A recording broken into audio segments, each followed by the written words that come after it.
Coming up on In-Flight Snack, the rumor mill is swirling as it does in this week prior to the NFL season. Which superstar players could the Jets potentially be targeting at the trade deadline this year? Find out next. Also, I recapped episode 4 of Hard Knocks. It included my favorite scene from Hard Knocks so far in this season of Hard Knocks. I'll tell you what it is. And I'll give you some fantasy tips. If you're drafting today, if you still didn't draft, right off the top, we're going to give you some help with your fantasy team. Fantasy football season is here. It's upon us. I'm ready for it. I'm going to tell you which Jets you should be drafting and which you should be staying away from. All that and a whole lot more coming up next. It starts right now.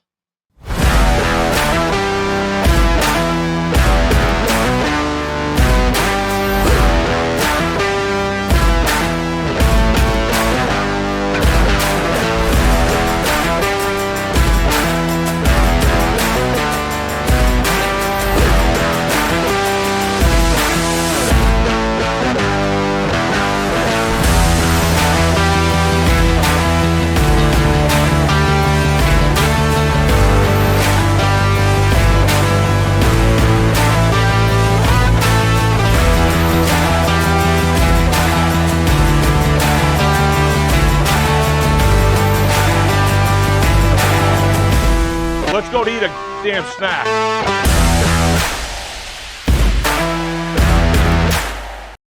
Welcome back to In-Flight Snack, a New York Jets podcast on the Believe Podcast Network. I'm your host, Rami Lavi, and that's it. We've made it. We're here. None of the hype, none of the preseason, Hard Knocks, all that stuff is behind us.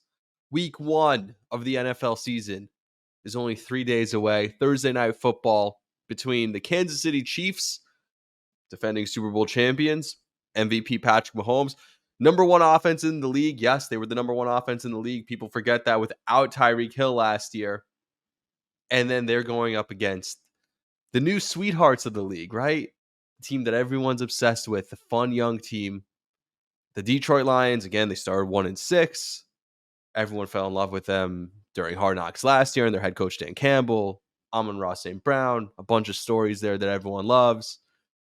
And then they struggle out of the gate, but they end their season on a high, essentially sending off Aaron Rodgers out of Green Bay.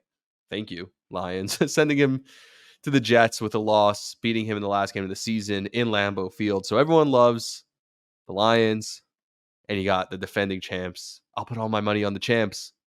I bet Mahomes throws at least 2 touchdowns to Travis Kelce. So one of my fantasy leagues, actually, because we'll talk about fantasy in a minute here, I'm playing against Kelce, and I have Mahomes. Score is going to be like 45-30. He's going to be up by the time week 1's done. So that's going to be fun. It's going to be really fun. In other news, Labor Day today.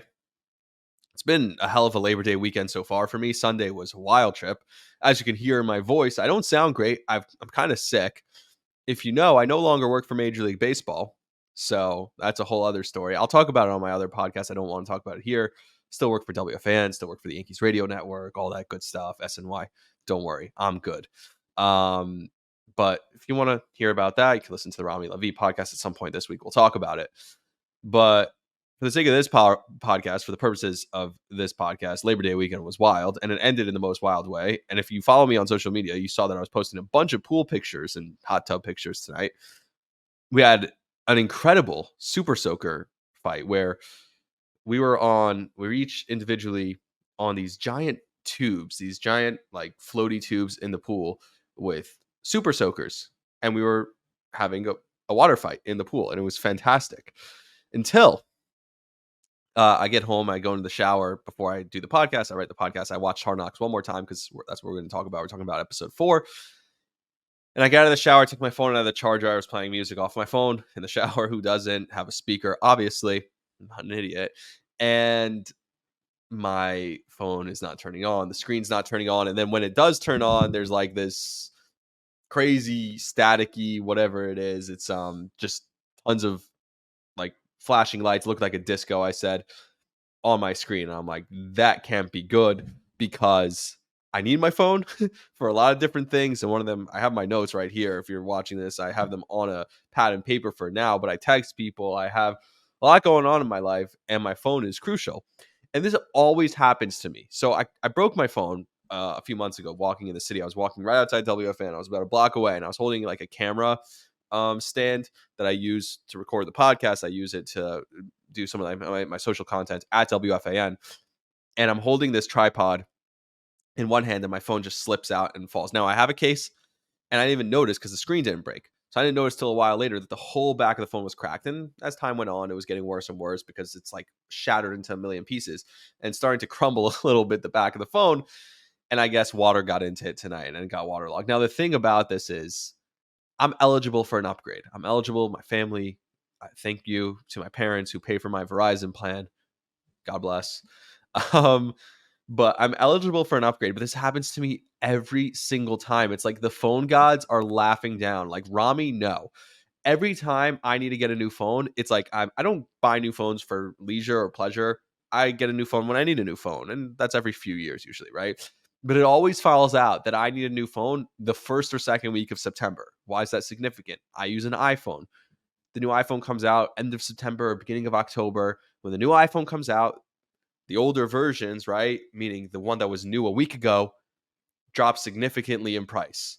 So you wait till that last week of September, you get a great, essentially a brand new phone, a phone that would have been a brand new phone last week. All of a sudden, immediately, it's $300, $400 discount on that phone cost because now the new phones are at one price point and the older phones, quote unquote, are at this lower price point.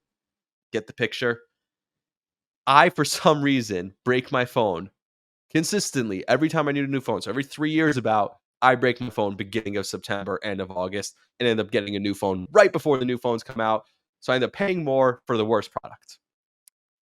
So again, this year, looked like that's going to happen. So I put it in rice. And this is the funniest thing because everyone tells you if there's water in your phone, put it in rice. So I put the phone in rice. And I'm like, all right, this is going to help, right? But no, didn't help. Instead, this is wild. A kernel of rice. I don't even know what you call it. One singular rice. It's with a C. So I don't know. One of the rice got stuck into the charging port of the phone, and I try and stick my my charger back in because what happened was when I originally realized the phone was broke was when I took it out of the charger. So I thought maybe it was something in there that was wet. And so I was like, all right, let me see if it charges now. Maybe I can fix it a little bit. The phone wasn't working still. If I turn my brightness all the way up, it worked. But the second I started to turn my brightness down, it didn't work. And then every time I touched my phone, like I turned off my screen, it would take a million years for it to turn back on. It's totally not working. So I put the charger back in and I'm like, it's not going in. And I realized there's a piece of rice in there.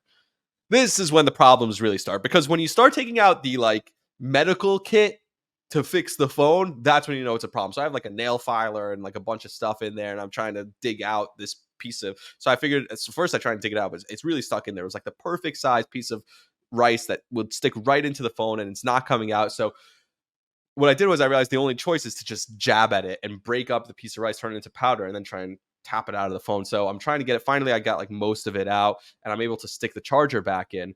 And the charger's still not really charging, but right before, as I'm about to stick it back in, I see the phone's worked. The phone works. All of a sudden, the screen is fixed, no issues.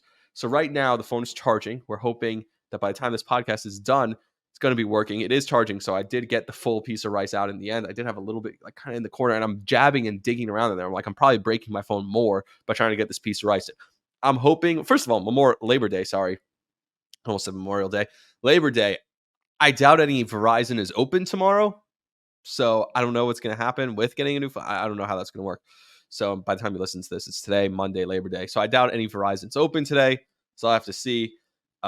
Crazy stuff. I was supposed to record with a friend tonight for later this week. We're going to do a full, I'll tell you right now, we're going to go game by game preview, win, loss. My Mike Francesa impression.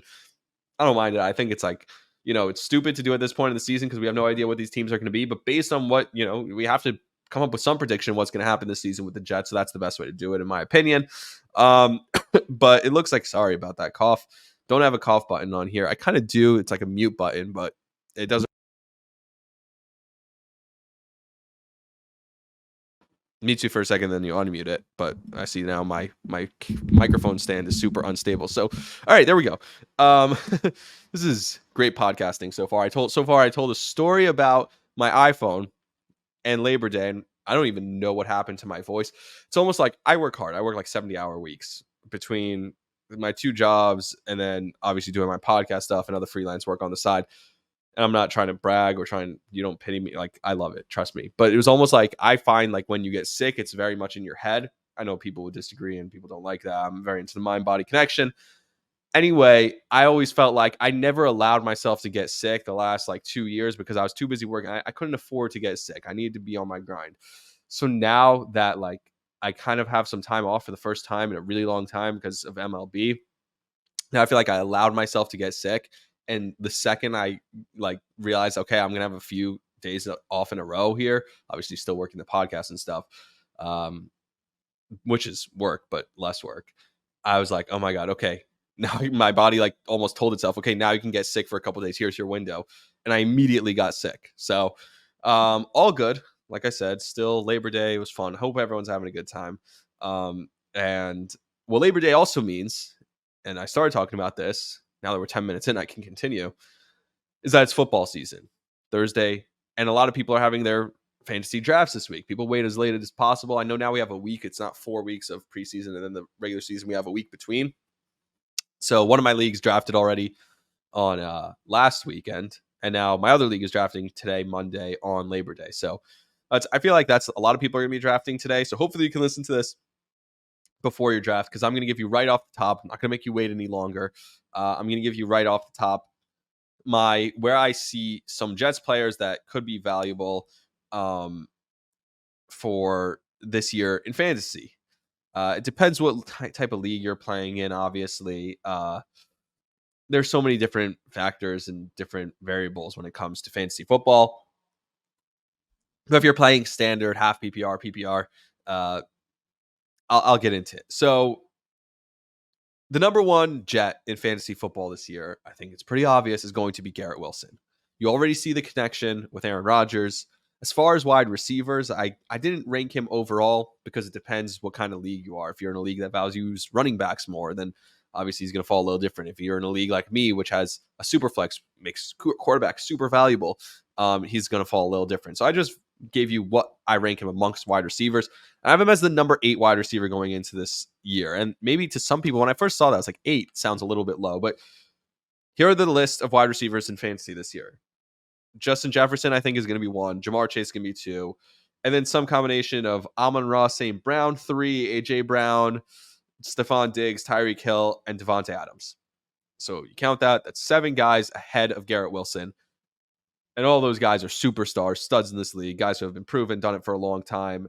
Amon-Ra St. Brown, probably the most underrated of them so far. But if you look statistically, he is actually the second, since he made his debut in the league, since he had his breakout game, which was week 10, I think 2 years ago.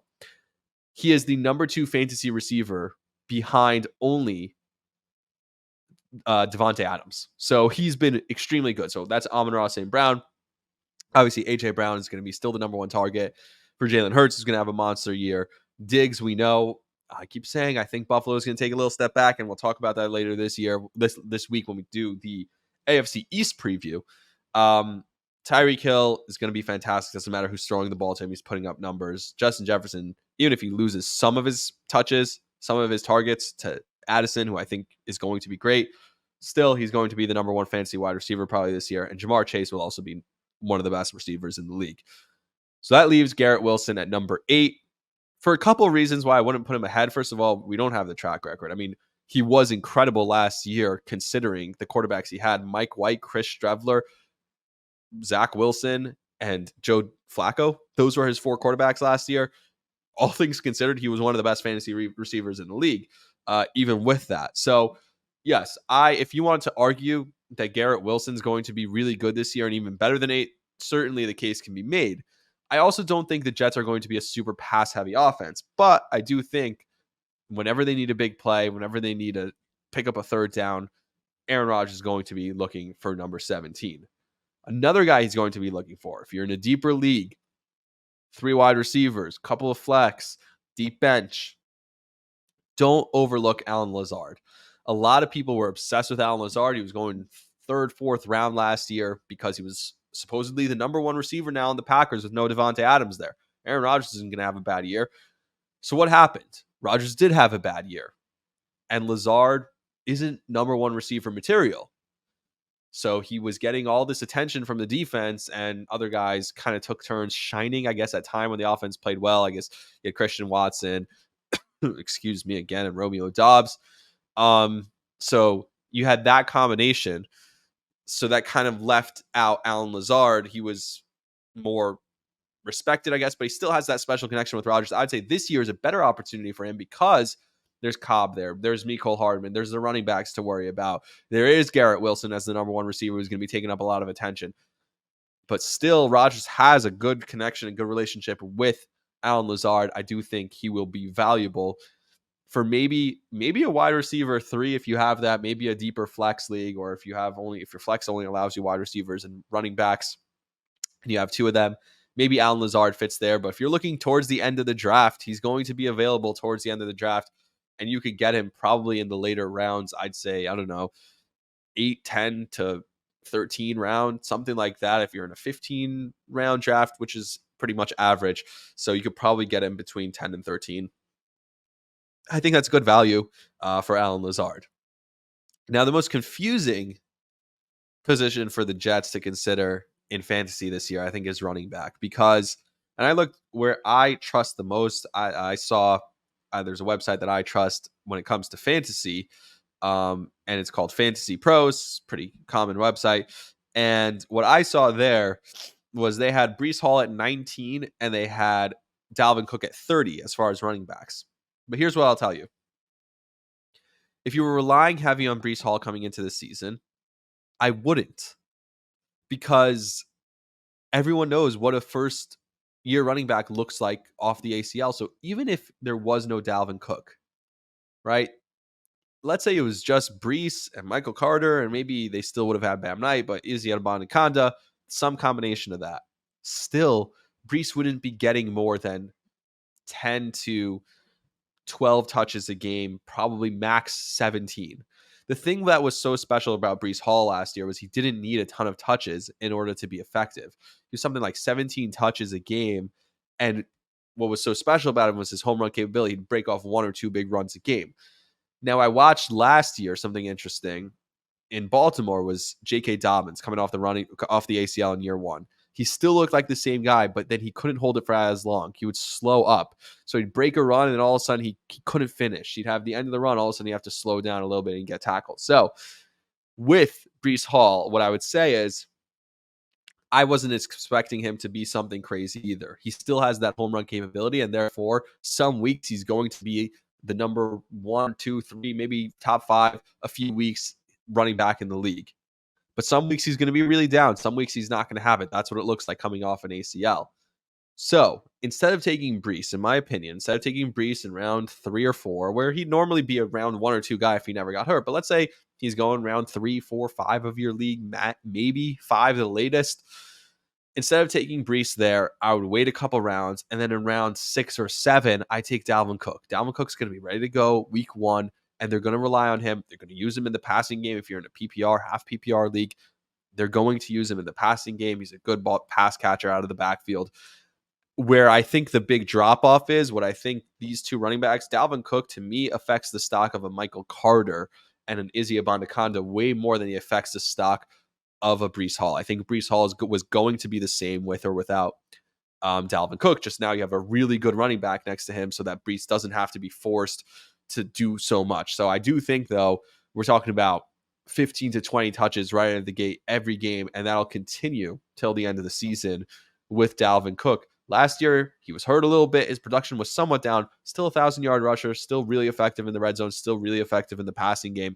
So I don't expect his production to fall off a ton from last year. And to think that people have him as running back 30, I'd say he's probably higher than that. And I'd say he's good value for where he's going to get drafted, round 6, 7, something like that.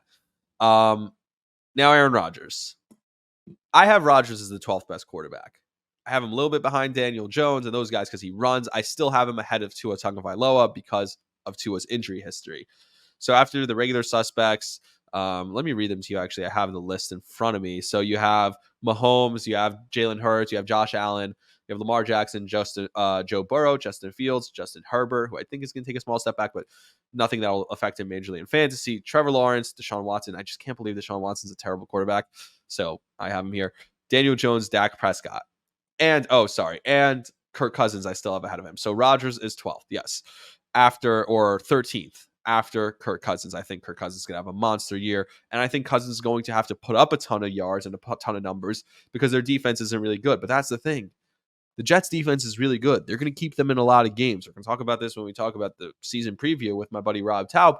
Later this week, we're going to talk about the Jets defense keeping them in games. Was a major focal point of Hard Knocks. It was a major focal point, I thought, last week that we talked about on the episode last week regarding the game against the Giants, which obviously we'll get into more because Hard Knocks was about that game. So, in my opinion, and I'm sorry, I'm going to cough probably. I wish I wasn't. But like I said, I'm a little bit sick, and hopefully you bear with me. Hopefully it's not too unbearable to listen to. I'm probably going to listen back to this and hate it, but as I was saying, I think Rodgers, quarterback 12, he's going to put up numbers. He's not going to run a lot. He's not going to run for touchdowns. So you're not going to get those rushing yards. And when quarterbacks don't get those rushing yards, you rely a lot on passing touchdowns. I don't think they're going to need to be a super high-powered offense. So I think Rodgers still, though, he doesn't throw interceptions. So that puts him ahead of a lot of guys. A lot of guys throw picks. Rodgers is not going to throw picks. That's one thing he doesn't do. He's not going to throw interceptions. He'll probably average about 300 yards a game, and he'll get 3 touchdowns a game. So he's going to be a really good quarterback this year. He'll probably get to 30 or 35 touchdowns, in my opinion. And he'll get to a lot of yards, maybe 4,000, 4,500, something like that. I just don't think he's putting up 5,000. I know 4,500 is a lot. So I just don't think he's putting up 5,000 yards and 50 touchdowns. And he's definitely not rushing for 1,000 yards. So, or even 500 or 200. So that's kind of the differentiator between him and the quarterbacks ahead of him. Now, I mentioned the defense. If you're in a league that still has defense and kicker, I didn't rank kicker. I think they'll be scoring a lot. So I don't know. I don't think they'll be scoring a ton, though. I always just try and find the offenses that are going to score a ton. Because even if you're not getting touchdowns, you're in the red zone, great.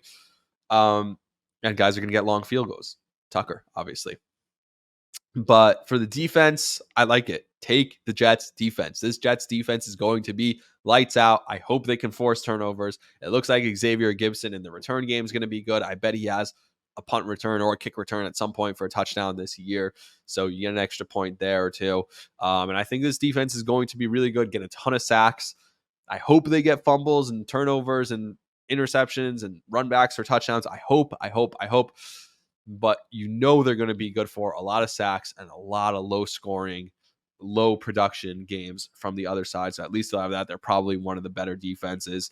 They're not a great turnover defense like the Patriots, so those defenses are probably higher, but they're still going to be really good to take in your fantasy. And one sleeper pick that maybe he's really late, maybe he's a waivers pickup, depending on how your waivers pick up. I do think Tyler Conklin's going to have a big year. I think Rodgers likes his tight ends in the middle of the field. The Jets have 3 of them that are really good. Jeremy Rucker, obviously, and also CJ Uzomah. There is a special connection, clearly, with Uzomah and Rodgers. They spend a lot of time together. They talked about it on Hard Knocks, going to Broadway shows. They're at the U.S. Open again together.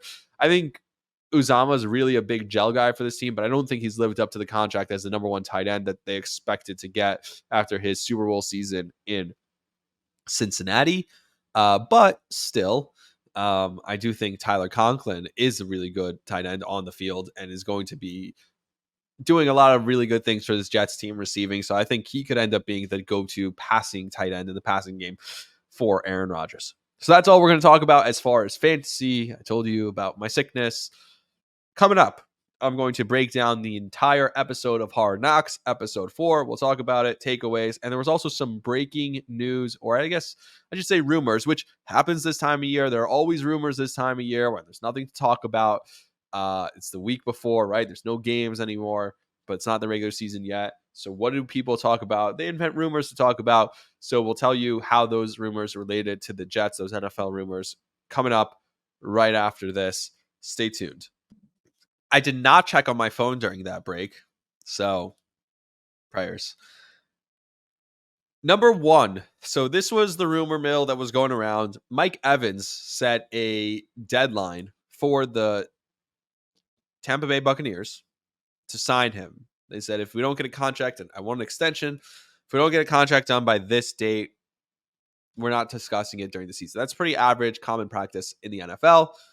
And now Mike Evans, a standout wide receiver for the Bucs, said that. And now, if they're not going to be negotiating trade in season, and maybe he's going to walk in the offseason, you could always franchise tag him, of course. But if you're scared he's going to walk, then you might consider trading him. And every single Jet fan and their mom on Twitter, on social media, on every outlet was like, oh my God, he's coming to the Jets. Mike Evans to the Jets. First of all, the Jets have all the cap space in the world. Definitely can fit him. They can make the trade work. I don't want Mike Evans if that means we have to be the team that then signs him to a huge contract. If we're going to franchise tag him after this year, sure, I'll take him. But I wouldn't necessarily give a 30-something-year-old, bigger-bodied wide receiver a long-term deal. I mean, you see DeAndre Hopkins has been bouncing around a little bit the last couple of years. Julio Jones bounced around at the end of his career, or not end of his career. He's still pretty young, and that's just crazy. The receivers, they go quick also. People talk about running backs so much. Receivers go quick too. They do get bigger money while they're in their prime, but they do go quick also once they're out of their prime. It goes downhill quickly. I wouldn't give another big money. You have a lot of money invested already in Lazard over the next few years. I wouldn't give big money, in my opinion, to Mike Evans. A big trade. So this got people talking on Jets trades, and everyone's like, well, I wouldn't look at Evans, but I would really look at Devante Adams, because Devante Adams might want out. And if that's a total crap show out in Vegas, well, he might get traded to a guy who he loves, Aaron Rodgers. They have room to take that big contract. They're taking him on for 2 years. Of course, I would love Devante Adams. Devante Adams is still the best wide receiver in the league. I don't care. Justin Jefferson, give me anyone. Tell me any name you want. I'll take Devante Adams over him, especially if he's playing with his buddy Aaron Rodgers. I take Devante Adams. So if Devante Adams is available, give him to me. I don't need Mike Evans. Trust me. I'm good, Mike Evans. I'll take Devante Adams, pair him back with Rodgers. Perfect. The other name, that was super interesting that came up, though, was if they're talking about Evans, they might talk about Aaron Donald. Aaron Donald, maybe the last year of his deal. It's also out there in LA. That team is not going to be competitive. And if they're trying to trade off some pieces for the future, Aaron Donald could be moved at the deadline. This Jets defense is already stacked. They already get pressure. I talked about last episode them getting pressure with 3 and 4 on the quarterback. Can you imagine if their 2 down linemen at the line of scrimmage are Donald and Quinnen Williams? Those are 2 of the top 4 or 5 defensive tackles in the NFL right now. And them just creating everything else. No one would be able to run on the Jets. And then the guys on the edge, because you need 5 guys to block those 2 guys. The guys on the edge would have a field day. If it's Jermaine Johnson, if it's Bryce Huff, if it's Will McDonald, if it's Carl Lawson, whoever's coming off the edge, John Franklin Myers is going to have a field day sacking the quarterback.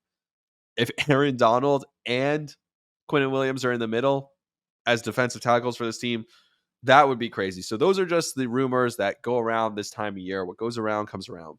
I guess that's what they say. Now to Hard Knocks, episode 4. I don't want to be so negative about Hard Knocks. It's a puff piece.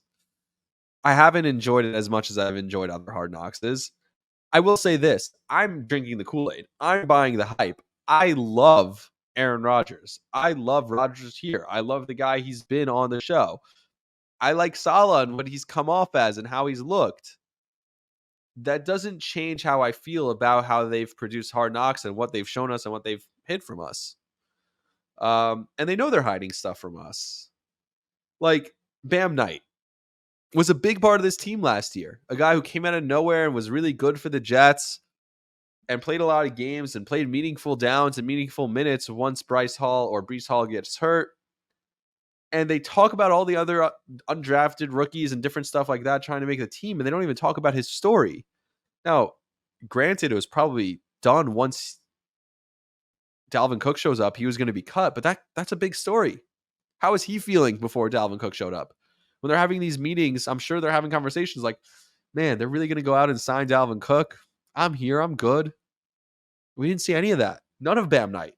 They gave us a little Izzy Abanikanda. He was definitely going to make the team. So the Bam Knight story, not at all. And then he gets cut. He does actually get cut. He obviously gets picked up to another team. I think might have even been Detroit, because he's going to play somewhere because he's good. He's a good NFL running back. So he's never going to make it to the Jets practice squad. But part of that would probably be having to hold out Joe Douglas. There was a scene on Hard Knocks in 2010 where they're negotiating a contract with the backup quarterback. I forget who it was. And in the contract negotiations, he's like, I don't know if I could do that. They're like, well, he's like, what's the alternative? What if I don't want this restructured contract? Like, well, then we'll just cut you. It was just so blunt. It was the way Mike Tannenbaum was talking to the player. I think it was Mike Tannenbaum at the time who was the general manager. And how about Morstead, right? Another thing. You're not showing the general manager at all. You can't show any of those stories, right? Another story was Thomas Morstead. He gets cut from the team. Everyone's like, huh. He writes RELAX, quoting Rodgers, on Twitter, on Instagram. Don't worry, I'll be back. Don't worry about it. Everything is going to be fine. Obviously, they cut him so that they could get to the 53 one way. And it was some way to manipulate the cap, manipulate the 53, manipulate the active roster. Whatever they were doing, I'm interested in that. I'm curious what it was. Like, we don't know what it was that they were doing that Joe Douglas cutting Thomas Morstead and then bringing him back a day later. Why did they do that? What was the reasoning behind it? I'm curious about that. Are you not curious about that? But we don't see any of that because we're not going to hear from Joe Douglas. We're not going to see Joe Douglas. It was funny. I made the joke that they don't need a punter. Haha. This team is so good that they're just never going to punt. And when they re-signed him, I was like, loser mentality. You expect to punt this year? Come on. You're already giving up before the season started? Sean Morash would say that. Good man, by the way. Good man, Sean Morash. Shout out. And then Joe Douglas has his press conference, his, I guess, preseason press conference. The first time he talked since the Aaron Rodgers press conference, the first time he met with the media. And he sits down and kind of has a smirk on his face and is kind of laughing. And he goes, can I fill in the blanks of whatever Hard Knocks didn't get to? Almost like he knows it's a story. He knows it's a big deal that he's not on Hard Knocks. And so he's like laughing, haha, can I fill in the blanks that you didn't get? Clearly it's a big deal for you guys that you're missing me on Hard Knocks. What can I fill in that you guys aren't getting from Hard Knocks? I don't need to hear that from him. I just want him to be on it. I don't want him filtered and calculated because he said nothing in that press conference. He said the expectations are to win and he knows they're big, but we're not hiding from them. We're not running from them. We're going to take them head on and we're going to be great. He doesn't think about what successful season means to him. He's not going to share that. Ever since Rodgers got here, he's changed everything. There are 4 or 5 times a day that I sit in my room and see the tape and I'm like, wow, we really have that guy. Dalvin looks great. The defense looks great. Blah, blah, blah. He's not giving you anything. So I don't need him to say, what can I fill in? I want to see the unfiltered him on Hard Knocks. I don't want him to fill it in. And I think he did have a bad experience with Hard Knocks when he was with the Ravens, and maybe that's why he's so protective against it. But again, there's no real content here. And what's so interesting is they fooled you by saying, we can't show cuts. That's going to be a big thing this year. The Jets said, what are you going to hold back? The Jets are like, well, we thought cuts wasn't nice to show players getting cut, their dreams getting crushed. So we're not going to show that this year. What? You basically showed Jerome Cap getting cut. You showed the whole story with him, his parents. He doesn't get playing time. Shout out to him for making that big block there. He came every day. He was a good story. He was a feel-good story. Comes in every day, puts the work in. He was just happy to be there. He said, why would I stay at the hotel when I could be here every day? I'm living my dream. So I'm putting the work in. I'm here 5:30 in the morning. I'm here till late at night. You love this story. You love the kid. The Eminem thing is cool for him, but he was never making the team. He was never going to make the team. So showing him get cut, you didn't show the Bam Knight story. It was a nothing story. And you basically did it. You just didn't have the cameras in the office with them telling him, sorry, we're cutting you. But you showed him walk in on a day that no one's supposed to be in the building and then walk out with all stuff and loaded it into his car. So obviously he was cut. And you showed it the entire thing other than the actual words of you're cut. So really, what are you leaving out? And to me, that was just an excuse to say we don't want to show that. But really, we're not fooled by you saying we're not showing cuts. Everyone's like, oh, that's right. The Jets are being respectful. No, they're just filtering everything. We're filling time with montages of breakfast, of fried peanut butter sandwiches, which is a genius idea. What you do is you take, and it really works with Uncrustables. You take the Uncrustable, you put it in egg wash with cinnamon and sugar, right? Kind of like you're making a French toast, and then you fry it on both sides, and you make a French toast. You cut it open, slice it open. It's a French toast Uncrustable. Yum. But I digress. That's not important. That's puff. That's nothing. You did a really cool piece with Robert Saleh driving into the city where you copied it from The Sopranos. Really cool. But again, it's puff. It's nothing. It's fake. So I don't know. It's a lot of filler in there, right? Like the Aaron Rodgers and Zach Wilson relationship. I like it. I like the relationship. It's cool. There's some funny stuff where him wearing the headband and him talking about Rodgers talking about how he doesn't use AirPods. He uses the headphones. So funny. Rodgers is so on brand. He was at the US Open and he wrote Novak's Djokovic, hashtag Novak's Djokovic, and he crossed out the Moderna logo that was on the advert, happened to be on the advertisement behind Djokovic.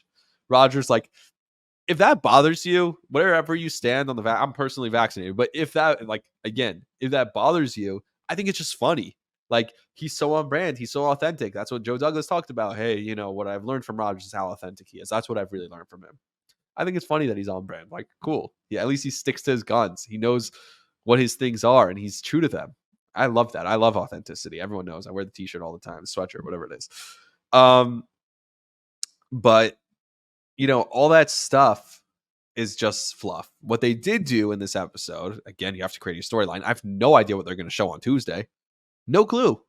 Like, how do you create any storylines from this week? Like, how many times are we going to hear Peter Schrager? I love Peter Schrager, but he's been in Hard Knocks infinite amount of times more than Joe Douglas has been in Hard Knocks. Because Hard Knocks, there was that one scene that shows him, but you don't hear him. And that's it. What they tried to do this episode is create a major in-town rivalry. And we talked about it all. We took the bait. We talked about it all week on The Fan. Is there a rivalry? Isn't there a rivalry? A lot of people, Giant fans, are like, oh, yeah, there's a rivalry. You think you're something. You guys have always been the little brother. You always will be the little brother. To me, my whole life, we knew we were the little brother, right? I had Giant fan friends who were celebrating Super Bowl wins when the Jets were awful. And all we had was those 2 AFC championship games that were sandwiched by Giant Super Bowls. So I know we're the little brother. I know this is the Victor Cruz game, but I never looked at the Giants as rivals. I never hated the Giants. They did our dirty work for us. They beat Brady twice. But this, they tried to dig into it. And maybe because there's nothing else to talk about. But Rodgers clearly wants the smoke. Rodgers clearly wants there to be a rivalry. And I don't hate it as a Jet fan. He wants this to be the team in the city. He wants the Giants to feel like, wow, we're getting overlooked in our own city. We're the team that won a playoff game last year. We're the team with the young up-and-coming quarterback and young up-and-coming coach. You guys are nothing. You've proven nothing. You got a 40-year-old quarterback who didn't even make the playoffs last year. Of course, Giant fans should feel slighted by that. We have all the hype. Everyone's talking about the Jets. Peter Schrager's telling you to be more excited about the Jets than Giant fans. Why? We've proven everything. You've proven nothing. So if I'm a Giant fan, I get it. And Rodgers is leaning into it because he has that competitive, fiery spirit. And that was my favorite part of Hard Knocks, not the Giants stuff. We'll get to the Giants stuff later. But early on in this episode, this has been my favorite sequence of scenes, if you want to call it that, from Hard Knocks so far. Now, the scene that's been going viral has been Aaron Rodgers calls Garrett Wilson, this is 17, come into my office. He sits down, he goes over some things with the wide receivers. He's sitting with each one of the, first you see him sitting with one wide receiver, then another, then he's in a group, then he's with them around the wide receivers coach, and they're going over things. Let's do it this way, that way, discussing plays in middle of practice. Then all of a sudden, boom, everything starts to click. He's throwing touchdowns left and right. But I want to take it back. Let's rewind. First, it starts with practice, really sloppy. Rodgers missing on throws, penalties.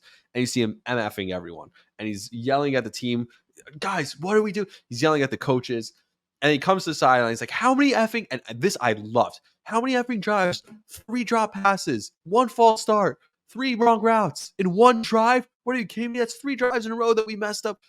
On and berating them. And you saw it looked sloppy. The footage looks sloppy. Now the footage could be edited where they show all the bad plays first and all the great plays later, sure.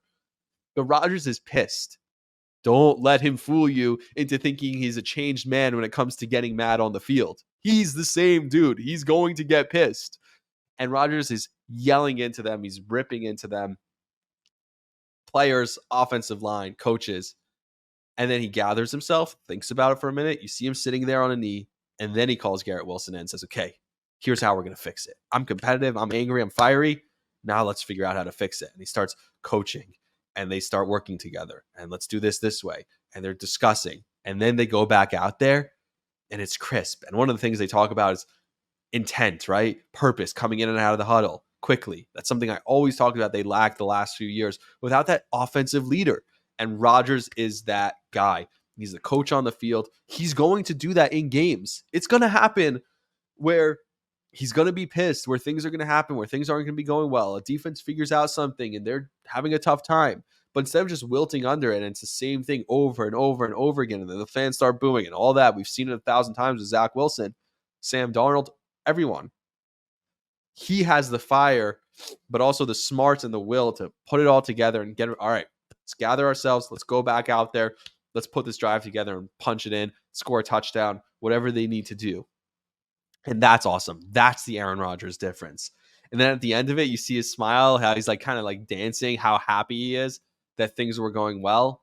Like that's perfect. That's this arc that they created from the plays going bad, his anger, him fixing it, and then it going really well, and then him smiling afterwards.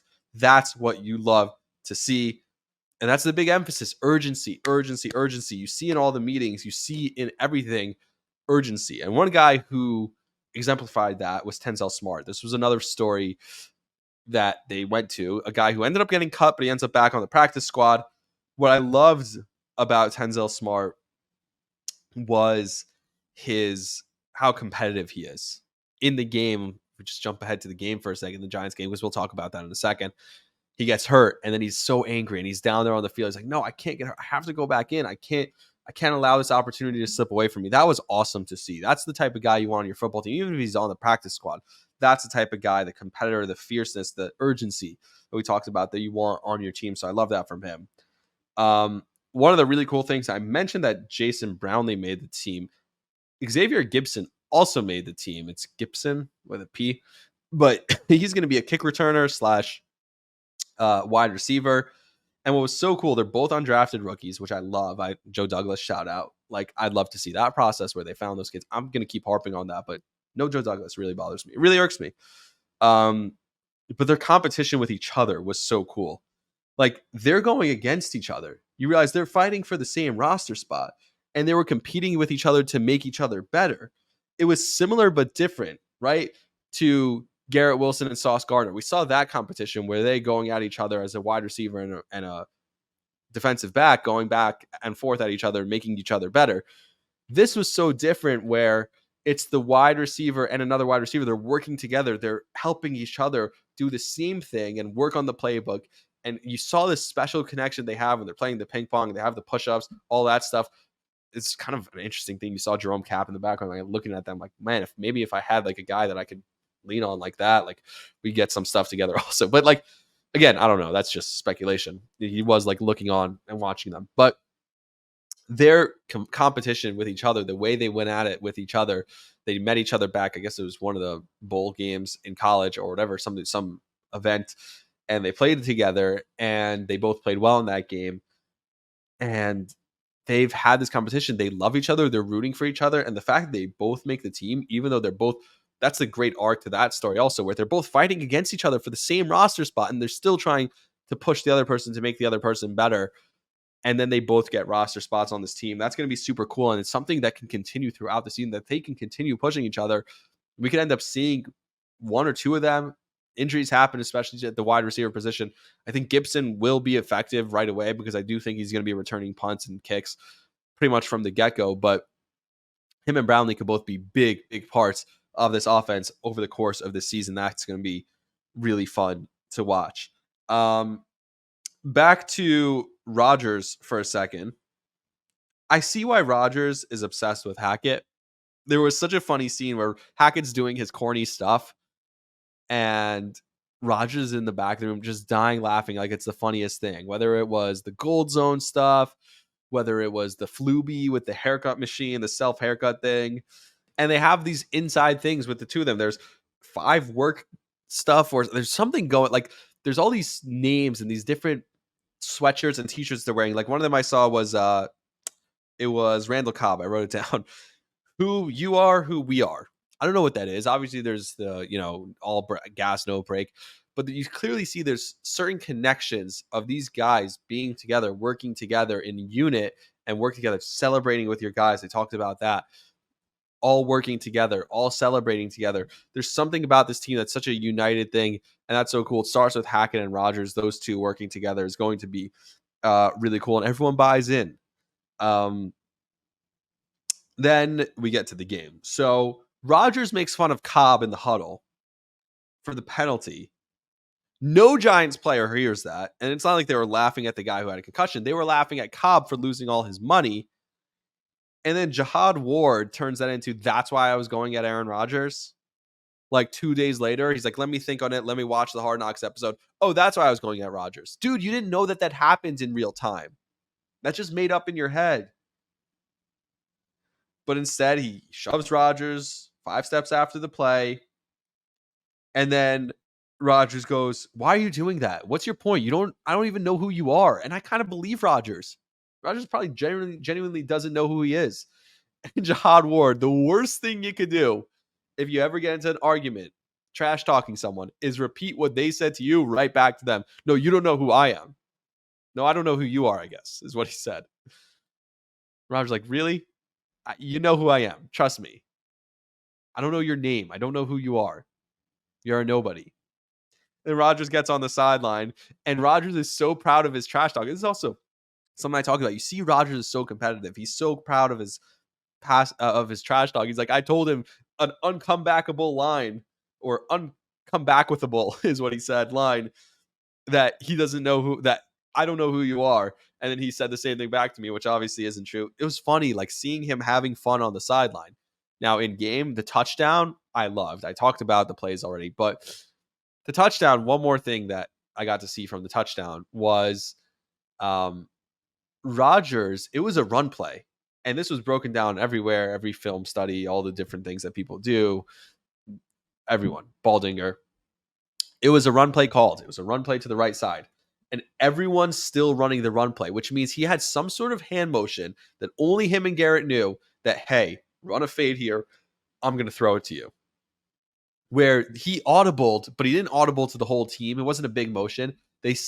Everyone sold the run so well because everyone, the running back thinks, I'm about to get this ball. The offensive linemen are pushing to the right. Everyone's going to the right. And Wilson takes 1 or 2 steps, jab steps to the right, and then dashes to the front left corner of the end zone. And that's where the ball is waiting for him. That's the type of thing you saw between Rodgers and Devante Adams. That's what gets you excited as a Jets fan. That there could be this special unspoken language between just the two of them that no one, even their own teammates, don't know. And it's just the two of them. They're on the same page.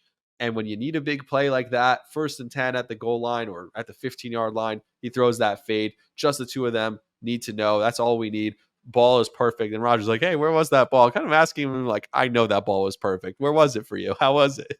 It was perfect. Rodgers knew it. They get the touchdown. And then Rodgers, also such a cool thing. You hear Rodgers say to him, first of many, as they're walking off the field, which is so cool. Rodgers to Wilson, first of many. That's awesome. There's also the stuff with Sauce and Hyatt. Hyatt talking trash also afterwards, after the game. The Giants talk so much trash. It's like they heard their fans on WFAN, heard their fans around the city going, oh, we're not getting enough. So Rodgers is digging in and going deeper. Like I said, this was never a rivalry. But now it kind of is. Now week 8 is getting more interesting. The Jets against the Broncos wasn't a rivalry either, but now that's going to be more interesting. The Jets are putting even more of a target on their back than they ever had, and it seems like they like it. Now, I think Jet Life Stadium is kind of corny. I've heard it been called that by Jets. I'd rather the Jets get their own stadium. It is Giant Stadium, I'll admit it. But Rodgers, he's leading into it, walking out going Jet Life Stadium. Haha. Something super cool that I saw also, because that's really all I'm going to say. I'm sorry that the Giants player who got hit was hurt. You never want to see that. I forget his name. But I don't think there's like as big of a deal when it comes to this rivalry as everyone's making it out to be. It's not a rivalry. It just hasn't been. I don't think it will be moving forward.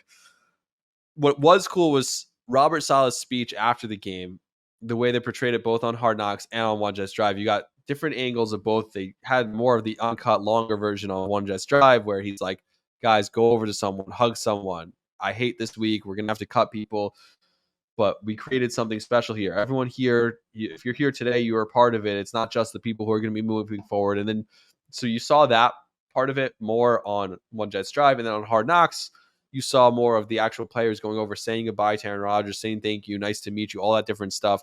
And you saw how much in just a few weeks they created something really special. And I know you can say that about any football team. You have a bunch of guys who are working so hard together to win in a competitive environment like that. At the end of 6 weeks or whatever training camp is, there's going to be a special bond. But it definitely seems like there's a connection with this team, and Robert Saleh has a certain command over them. And then, the Broadway shows they're going to together, the U.S. Open, all that stuff. It's fun. It's just fun stuff. I'm excited, though. All the hype is going away. This week, here's what we're going to do. We're going to preview the Buffalo game ahead of Monday night, obviously, a week from today. Buffalo against the Jets at MetLife Stadium. Fired up Monday Night Football. Damar Hamlin's first game back, which is going to be a special moment. You know it. Joe and Troy on the call. A 9/11 memorial, I'm sure. Aaron Rodgers' first game. The Jets were really good against Buffalo last year. They beat them once with Zach Wilson. They almost beat them a second time with an injured Mike White. We'll also do the week-by-week schedule preview like I talked about with Rob's house. So those are the 2 episodes this week. We'll also do a position rank. I don't know if we'll be extra episodes for this, but a position rank and an AFC East previews. That might be 1 episode. So we might do 3 episodes ahead of the game. On Monday, we'll have 3 episodes. Before then, like I said, a game preview, a week-by-week schedule preview, and then the position rank and AFC East. It might be 2 episodes and we split it up, or it's going to be 3 episodes. One or the other. We'll see how it goes this week. And then if you're interested in more NFL stuff, we're going to do broader NFL stuff, including Yankee season, not NFL, but Yankees. Talk about the Yankees on the Romula V podcast if you're a Yankee fan. And then we'll also do picks for the game, picks for this week. On Friday, we'll pick all the Sunday games. Ahead of Thursday Night Football, we'll pick Thursday Night Football. I'll also pick the Jet game. Don't worry. When we do the game preview, we'll pick the game. But we'll pick all the and then we'll also recap all the broad NFL stuff, and we'll do a season preview, all the divisions, who's going to win divisions, who's going to win awards, stuff like that. All that's going to be happening on the Romula V podcast. So tons of content this week between the Romula V podcast. So stay tuned. It's about 3 a.m. now. Hopefully my phone works. I'm praying that it does. And while I edit this, I'm going to need a snack. So Rex, tell me what to do. Let's go to eat a damn snack.